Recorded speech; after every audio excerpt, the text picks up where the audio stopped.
መዝሙር 8 አቤቱ ጌታችን ስምህ በምድር ሁሉ እጅግ ተመሰገነ። ምስጋናህ በሰማዮች ላይ ከፍ ከፍ ብሏልና ከሕፃናትና ከሚጠቡ ልጆች አፍ ምስጋናን አዘጋጀ። ጠላትንና ግፈኛን ታጠፋው ዘንድ የጣቶችህን ሥራ ሰማዮችን አንተ የሠራሃቸውን ጨረቃንና ከዋክብትን እናያለንና። ታስበው ዘንድ ሰው ምንድነው? ተጎበኘውም ዘንድ የሰው ልጅ ምንድነው?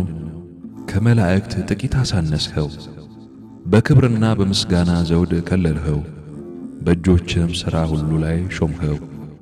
ሁሉን ከእግሮቹ በታች አስገዛህለት፣ በጎችንም በሬዎችንም ሁሉ፣ ደግሞም የምድረ በዳውን እንስሶች፣ የሰማይንም ወፎች፣ የባሕርንም ዓሦች፣ በባሕር መንገድ የሚሄደውንም ሁሉ። አቤቱ ጌታችን ስምህ በምድር ሁሉ እጅግ ተመሰገነ። ክብር ምስጋና ይሁን ለአብ ለወልድ ለመንፈስ ቅዱስ አሜን።